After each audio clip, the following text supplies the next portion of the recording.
Okay, so today we're talking about quadratic equations. Not any kind of quadratic, but we're going to talk about special type.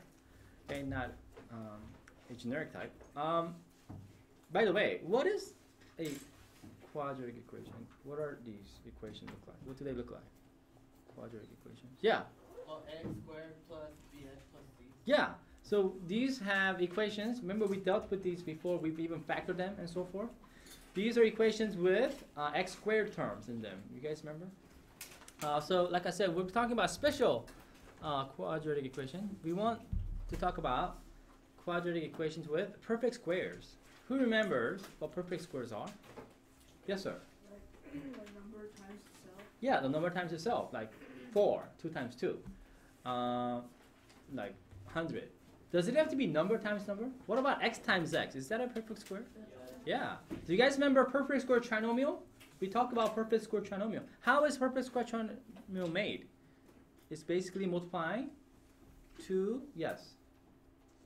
X and number plus 5. Oh. Yes, binomial, right? Like x plus 5 times x plus 5. That's how the perfect square trinomial is made. So it doesn't have to be just be a number, like 4 or 100, 16, things like that. It could be some expressions with variables in them, right? Okay, does that make sense? Like x squared is a perfect square, or you could have perfect square. X plus 2 whole thing squared, that's a perfect square as well. Does that make sense? So we're going to be talking about those today. So let's start with this, by the way. First of all, x squared equals to 4. Anybody know? So this is a very simple quadratic equation, isn't it? With perfect square. It's not because of 4 actually, it's actually because of x squared, right? X times x, it's a perfect square. So, anybody know how to solve? Yeah, what do you think, Sharon? Square it. You square it? Well, you like. Oh, you mean square root it? Yeah, that's, yeah. To undo squaring, you square root both sides. So when you square root both sides, what do you get? X equals 2? 2. How many people say x equals 2? Raise your hand, raise your hand. Right? Good. If you do this, you will only get half credit. Say what? Yes, this is wrong actually, because this only gives you half of the answer. This is actually, you get 2 solutions. There are 2 possible ways for this to be true. Okay, we're going to talk about this today as to why. Right? Because what is negative 2 times negative 2? It's also 4, not only just 2 times 2. People always just think about the positive solutions. But there are 2 possible solutions for this to be true. X could be 2 or x could be negative 2. Does anybody know why, algebraically? How do we know or solve this correctly? Yeah. Because positive 2 times positive 2 is 4 and negative 2 times negative 2 is 4. Yeah, and we actually learned why that comes out to be that way. There's actually a way to solve this algebraically. Anybody remember? Do you guys remember solving quadratic equations? What do we have to have when you have an equation that's not linear? Yes? Oh, it's like x squared equals 0. Yeah, you gotta make the equation equal to 0 and use something product property. What is that called? Zero product property. You guys remember this? What do? We should first subtract both sides by 4. And what do we get to? Yeah, we use the zero product property. Do you guys remember? You have to make this equation equal to 0 and hope that we could factor this left side. Is this factorable? Is this something we could factor? Yes, this is good old difference of squares. Shrug, what does it become? It becomes x minus 2 times x plus 2 equals Good. 0. X minus 2 times x plus 2 equals to 0. And you guys remember solving equations? This is only true if x is equal to what? True if, yes? Maddie? Yes, you solve them separately because if one of the factor is 0, then the whole thing is 0. That's what zero product property tells you, right? If one of the factor is 0, then the whole thing is 0, right? 0 times anything is 0. So when will x plus 2 be 0? When x is equal to? Negative 2. When will x minus 2 be 0? Yeah, you guys remember this? So this is the actual way to solve this algebraically. And this shows you why you get 2 solutions. Does that make sense? Right? You get, so x equals to, by the way, how many numbers does this represent? Yeah, actually, since it represents 2 numbers, I should write it this way. X equals to, I could either write x equals to negative 2 or x equals to 2 or negative 2 comma 2 like this, as I just said. I don't want you to write it as plus or minus 2 because some people think that it's one number, plus or minus 2. It's not a one number, is it? Number can't be negative or positive at the same time. Okay? Any question? Yes, Maddie? Solving it like on our homework, do you want us to solve it like that, or do you want us to just? Good question. So do you think on your homework tonight, because you're going to have quadratic equations with perfect squares in them, do you have to solve it this way every time? No, I want you to learn this shortcut. So I'm going to talk about this. Yeah, you can actually solve it this way. This is what we learned before. But I'm going to show you a shortcut, okay? So, but this does not work every time. It only works if you have a what, guys? Perfect square. Okay, so good. So here's a shortcut. In other words, when you know how we square root both sides and just got positive 2 as the answer? That's wrong, right? When you square root both sides, you got to put what? Plus or minus sign, or positive, negative, right? Does that make sense? Okay, so write this down. This is a shortcut. When you square root both sides, must put plus or minus sign, positive, negative sign in front of the where the number is, okay? Because you're going to get x by itself, right? We're swapping for x, so you get 2 possible solutions. So remember this. Write this down. So let me summarize what we just did here. So when you have x squared is equal to some number a, does a have to be perfect square every time? No, it doesn't have to be. But we have perfect square on the left side, x squared. This will give you always x equals to plus or minus square root of that number. Isn't that right? Is this true every time? Not quite. You need some condition. This will be true if you need some condition about this a. This will not always be true. Judy? If oh, okay, well, a doesn't have to be perfect square. If you didn't have a perfect square, you just leave it as square root. We'll talk about that in a minute. Yeah, so we've done, so we have perfect square, the x square, right? That's the perfect square. So a does not necessarily have to be perfect square. If it's perfect square, then you get rational answer. If it's not perfect square, then you get irrational answer. So that's okay. But what other thing do you have to, Sierra? A has to be positive.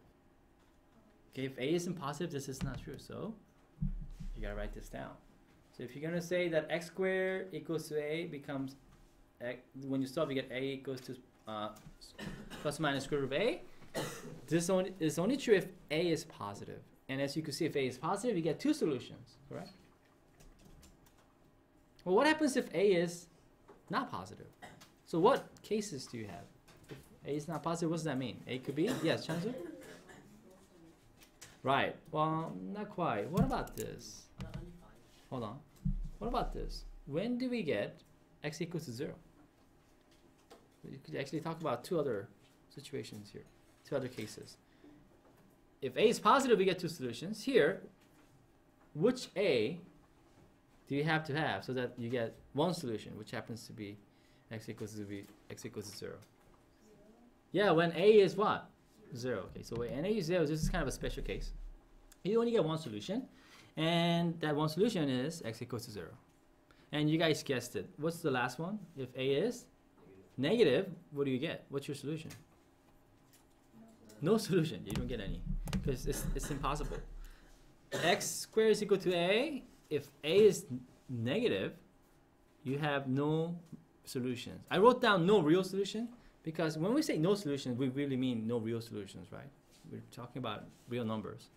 So in this chapter, they kind of say, instead of saying no solutions, they say no real solutions because there's actually,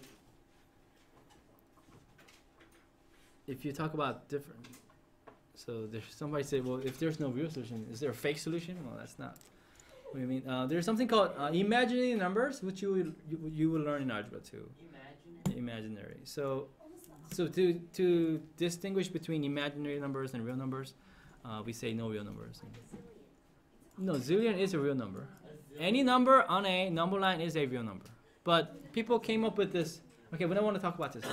So hold on to that till algebra 2. But when I say no real solution, it's the same thing as what we said before. No solution, it's the same thing. All right, so if we know this, then everybody try this one here. X squared is equal to negative 4. Go ahead, everybody try what we get. If this is true, what do you think we get here? Go ahead. So for this, I think a lot of you already have this. Malia, what did you write?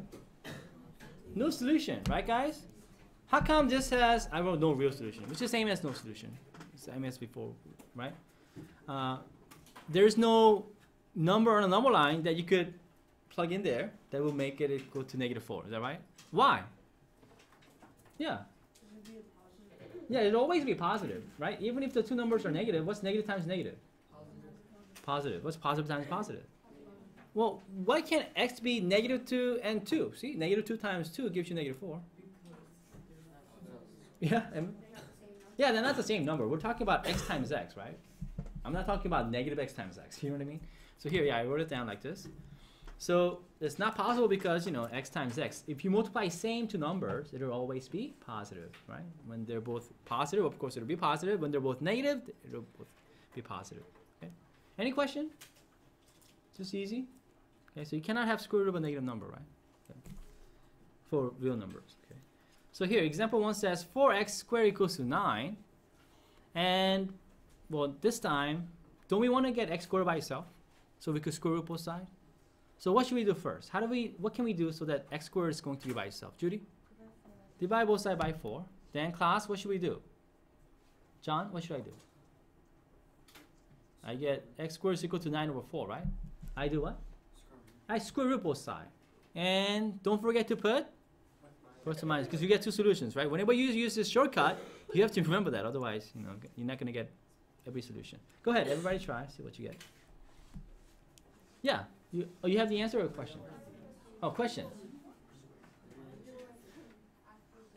Okay. I think I might. Did you want to ask whether or not you could square root both sides right away? Yeah. We can talk about that in a minute. Okay. So, Andrew, what'd you get? I got x equals 3 over 2. Uh-oh. You forgot to put? How many solutions? I got it. Okay. X equals plus minus. Exactly. So don't forget, remember, when this is really a is equal to, x squared is equal to some a, right? So remember, we get two solutions when a is positive. So here, I wrote it down. You could either write it, as I said before, x equals to -3 over 2, or x equals to positive 3 over 2, or you could write it as a set. Yes, Sierra? Instead of dividing both sides by 4, I did square root of 4x squared because Right, so some of you just started off square rooting both sides without dividing both sides by 4. Well, you could do it that way, but it's not as clean. Look at example 2. Would you do it on this one like that? Not really. You see what I mean? So it's just best to always get the x squared by itself. You know that perfect square. Does that make sense? I know what you mean. But so this is best to get that perfect square on the left side by itself. Does that make sense? Get rid of all the thing that's around it. Go ahead. Try example 2 then. All right. Okay, Aaron, what did you do first?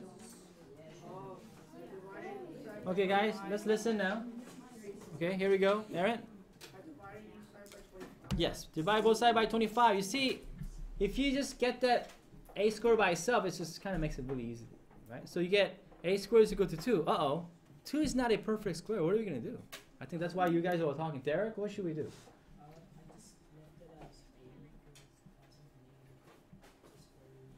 Exactly, because you could have irrational answers. That's fine, okay? Yeah, just because you don't have perfect square on the right side, that's okay. You have a perfect square on the left side, right? So that's what we're solving for. When you square root both sides, sometimes the answer will come out to be an irrational number. Okay, that's fine, right? You don't have to always have perfect square on the right side, So, how did. Oh, yeah. right? You just get, yeah, question? can we just leave the answer as plus minus? Yeah, I don't want you to do it that way. Even though it's not really wrong, some people think that that's just one number. You know what I mean? Because they just see one number. So when we get wrong marked down all Not really, but try to do it this way. It's really to help you to understand. Because as we do more example, it will make sense. Why? Because you will not always get answers like this. It will look a little bit different. So hold on to that thought. Okay, hold on. So there's reason for all this madness that we do. Okay. Anyway, let's look at next. So they get a little bit creative here, and in this example, Judy, you'll see why we separate these numbers. Okay. X minus 3. Now, instead of just one monomial square, with that x in them, we have a binomial square equals to 100. Okay? Do you think we could still use the same shortcut? Do we have a perfect square on the left side? Yes, we do. Isn't x minus 3 square perfect square? So guess what? All you do is just, square root both sides. Same as before. Matthew, what do you think we get if we do that? We get x minus 3 times Yeah, when I square root both sides, what would happen to the square root and then the square? They cancel each other out, wouldn't they? So what would you have left? Yeah. Well, x minus 3 equals to 10, or x minus 3 equals to plus or minus 10. Don't we get, guys, plus or minus 10? Don't forget to put the, right? Just like before. Yeah, instead of x, I have x minus 3. Just think about it that way, right? I'm just using substitution method if you want to think about it that way, right? Instead of x, I have x minus 3, whole thing squared. So when you take the square root both sides, of course, the square root and the square, they cancel out. But on the right side, don't you have to get two numbers, right? Plus, there are two possible ways for this to be true. Now, what should we do next? Cameron? Separate it into two equations, like one with like positive 10, one with negative 10. Right. You could do that, or just let's first of all get the x by itself. So what should we do first?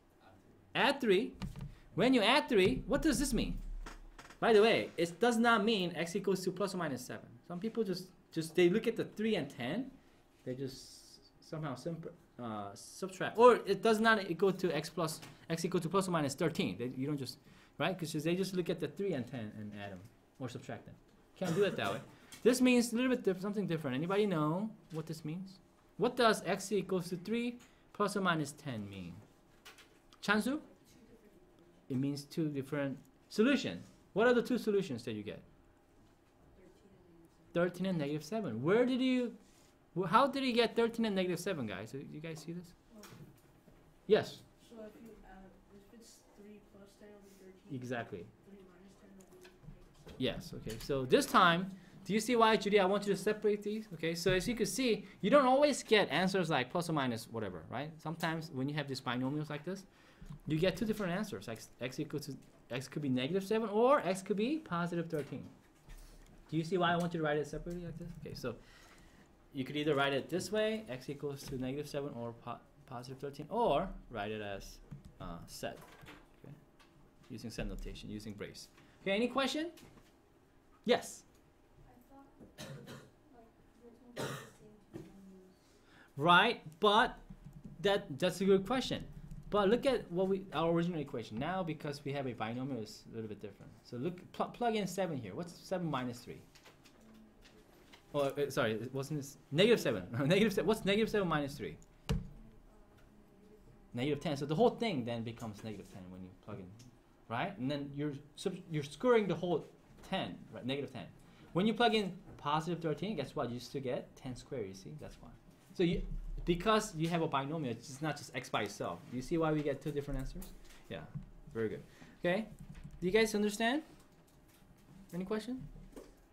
Can I give you another one? They get a little bit more creative here, but this one is not that bad. Here, they put like a little bit more stuff. Okay, go ahead.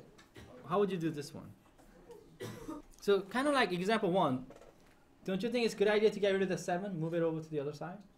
Yeah, right? Because don't you want the whole thing square? No? Oh, you see the answer already? What do you think the answer is? No solution is right. Because you got something squared equals to some negative number. But, Emily, what if I had negative 7 here? Yeah, see? So be careful. That's why I want you to move the number on the other side. And when you do that, now you could clearly see something squared is equal to a negative number. But if I had negative 7, be careful. It may not be just no solution, right? So that's why I want you to get rid of that 7 first. Get that perfect square by itself, then you will know whether or not you get a positive. So now, of course, then is this even possible? Can some numbers be multiplied together? Same numbers multiplied together and get equal to negative 4? The answer is, of course not. Okay, so no real solution. Yeah, question? What if it's positive on the right, but the 7 is negative? Right. So if it was positive on the right and 7 was negative, guess what? It would have, when you divide both sides by negative 7, then you get negative numbers. So yeah, again, no solution. That's a good point. So that's why I want you to get that perfect square by itself, right? To see whether or not we'll get negative, right? It will equal to negative or positive. Now, just because it equals to negative may not, right? Just may not mean no solution. Because if that 7 was negative or something, you know. Does that make sense? Yeah. Okay, good. So what do you guys think? So next, before I give you the next question, So so far they've been kind of being creative by adding some numbers to the left side and so forth. What do you think they're going to do next to be a little bit more creative? Anybody have any idea? Instead of giving you some binomial square, guess what they're going to do? Trinomial. Yeah, they give you a trinomial. And guess what that trinomial is going to look like? A lot. X squared. It's going to, oh, what do you mean a lot? X. A lot of work. No. Say it again. Perfect. Yeah, because we're talking about perfect squares. Look at this trinomial. X squared minus 10x plus 25 equals to 16. If you see the left side, it looks like, oh, wow, this looks kind of hard. But really, that trinomial, all they did was multiply that binomial square, right? Ow. You see how they multiply that binomial? So this left side is called a perfect square trinomial, isn't it? Does anybody see what this is a perfect square trinomial of? Yes. X minus 5 squared. X minus 5 squared. Very good. So do you think that's going to be helpful for us to notice that? You see how that trinomial just becomes x minus 5, the whole thing squared? And all you have to do is what, guys? Square root both sides. Go ahead, everybody try. So did you all recognize that this was x minus 5? Oh, you can't really. X minus 5 squared equals to 16? So Kyle, what do I do next? Just square root both sides. Yeah, when I square, tell me what to write. When I square root both sides, I get? Minus 5 equals positive negative 4. Right, because you get plus or minus square root of 16, you get positive or negative 4. Does that make sense? Because that trinomial on the left side was a perfect square trinomial, wasn't it? So then all we have to do is, Nelly, what should I do? Add 5. So when I add 5, I get x equals to 5 plus or minus 4, isn't that right? Or plus or minus 4 plus 5, same thing. So Audrey, what do I get? We get 9 or 1. Do you think it's better to write 1 first or 9 first? 1. We normally write them in order, increasing order. So yes, you get 1 or 9. Any question? Yes, Maddie? Good point. Say it a little bit louder, Maddie. Yeah, could we not use the zero product property and make it equal to 16 and factor that trinomial? Would that work too? Yeah. Yeah, I even wrote it down. See, there are 2 ways to do this. So method 1, you can subtract 16 and make it equal to 0 and factor that trinomial. Right? How do we factor this trinomial, by the way? X squared minus 10x plus 9. This is easy because the leading coefficient is 1, so yeah. X is equal to negative 9 and x minus 9, x minus 1. Yeah, because what numbers can you multiply and get 9, but when you add you get negative 10? Negative 1 and negative 9. So this is simply x minus 9 times x minus 1 equals to 0. So do we get the same answer? When is this true? When x equals to 1 or 9. Isn't that right? Isn't that what we got? Yep. Okay. So it works both ways. So if you didn't recognize that the left side, right, the trinomial that you had was a perfect square trinomial, you could always, right, we know how to solve equations that are nonlinear, right? We use the zero product property. Right? Make it equal to 0 and try to factor that side. And this time, it becomes x minus 9 times x minus 1. Does that make sense, guys? So you could do it both ways, whichever way is fine. We good? Okay.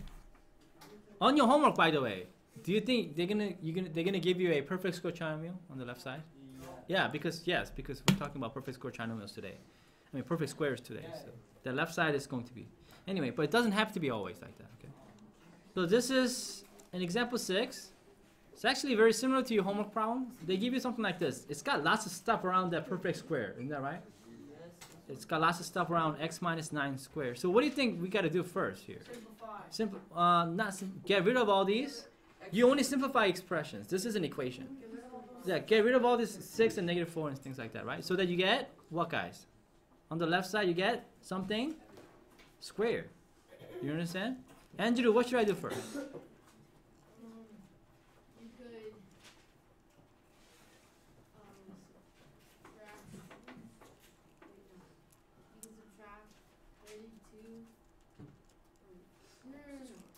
Don't. Yeah, let's get rid of 6 or negative 4. Which one should we get rid of first? Negative 4. Isn't that easier? So how do I get rid of that negative 4?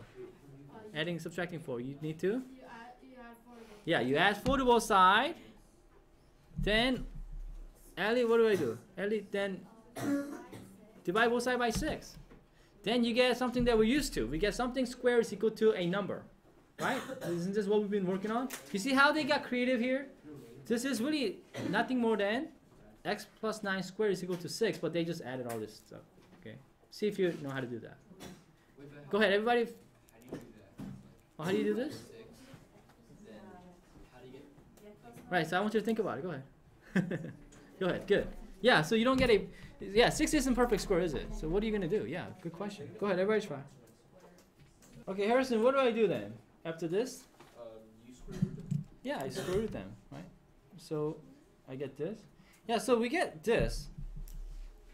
X plus 9, right? Because the square root and the square cancel out. Equals to square root of... plus or minus square root of 6. What do we do next? How do we get x? Elizabeth? Well, what do you need to do to get x by itself here? It's adding 9, so you subtract 9 from both sides. Same thing as before. So when you do this, you get this. Can you do it the other way? Yeah, I said don't write it this way. Even though it's not wrong, why do you think I don't want you to write the square root first and then the number? Judy? Yeah, it looks like 6 minus 9 is inside the radical, right? It looks like it's inside the radical. Square root sign. We don't want that, do we? So whenever you write square roots, you normally write at the end, right? So that you're clear that it's not actually inside. It's not happening inside the square root. Okay. Anyway, what does this mean, Elizabeth? You were saying you weren't so sure, but what do you think this means, by the way? Do you agree that this is what we get? Isn't it simply when you subtract 9 from both sides? Isn't that same as 9 plus or minus square root of 6? How many numbers do you think this represents? 2. You're right. What are the 2 numbers you think it represents? I know you haven't seen this before, but what do you think? Try it. Exactly. That's what it means. And? Yeah, that's all. That's all it means. Okay. So you get an irrational, and right, the solutions are irrational numbers. That's okay. That's all. You're just adding negative 9 minus square root of 6, right? And negative 9 plus square root of 6. Does that make sense? Any questions? So we get some irrational solutions. That's fine. And this is a sort of mixed number, right? An irrational number minus a rational number. After all, it is a irrational if you do that. So, yeah, question?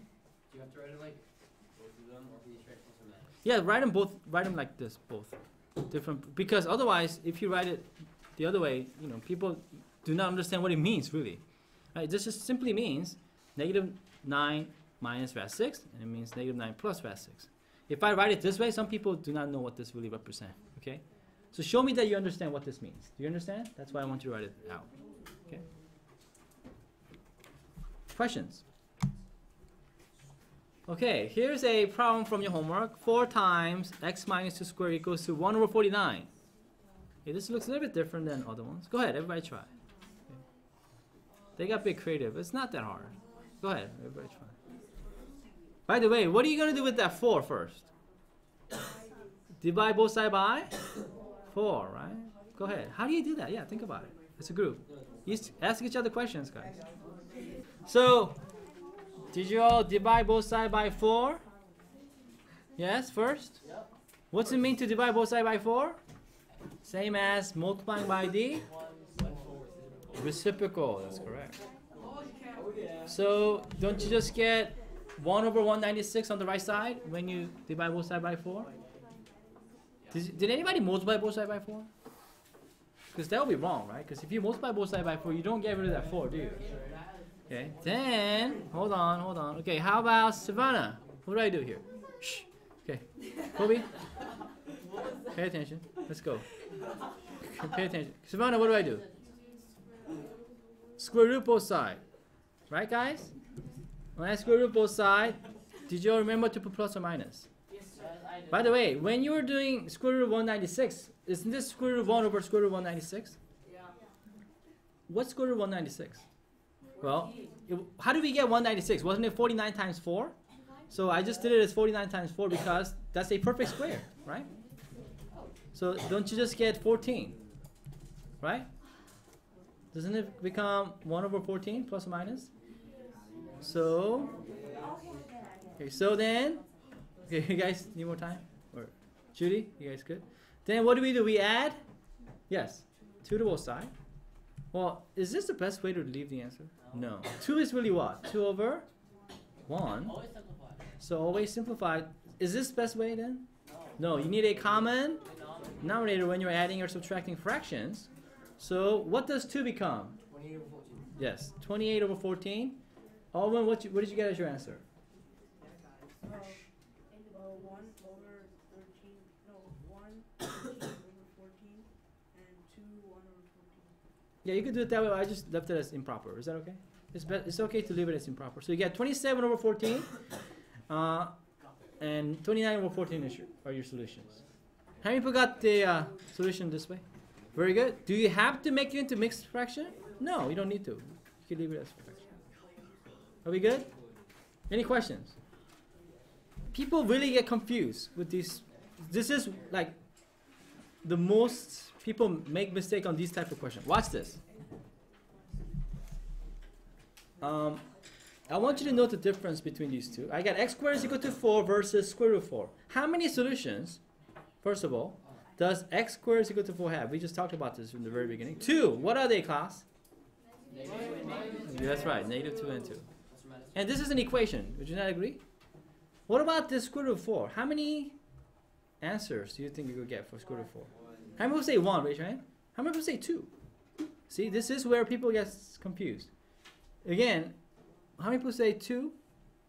How many people say 1? What is this, square root of 4? Is this an equation or an expression? So what do you think, Judy? Well, because negative times negative equals a positive. So you think there are 2 solutions? 2 answers for this? Yeah, I want you to discuss with your group. Go ahead. Because this is where people mess up the most. Okay, again, let me raise your hand if you think square root of 4 has 2 answers. Okay.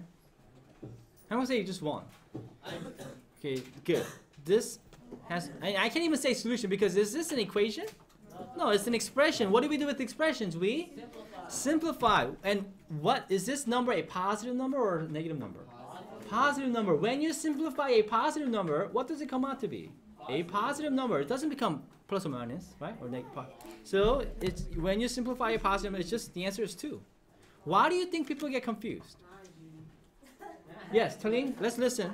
Talene? Because when you do the other one, when you're square rooting it, you put a positive and negative in front of the square root, but there's no positive. Yeah. There's no negative. When we square root both sides, that's when we put plus or minus. Here, you already have a square root. It's a positive number. We're simplifying. That's all we're doing. Does that make sense, guys? You can simplify it both ways. It's negative. But we're not solving for it. When you're solving, you're asking yourself, listen, guys, this is a very good point. When you're solving, Emily, you're asking yourself, what are possible solutions, right, that we could plug into this x? Is there any x to plug in here? No. You're just saying, what is square root of 4? Square root of 4 is 2. But if you, but like negative, so like the perfect square is negative 2 Well, I'm not asking that question. If I'm asking that question, this will be what I'm be saying. What I'm saying is, what is the simply square root of 2? So right here, Emily, when you square root of both sides here, then don't you get square root of 4 positive? Guys, listen. Don't you get positive square root of 4 or negative square root of 4? Positive square root of 4 became 2. Negative square root, yeah. Yeah. Do you guys see the difference? Okay. Yeah, if I had negative here, yes, the answer would be negative 2. Right? Does that make sense, guys? Please don't get these confused. Okay. Does that make sense?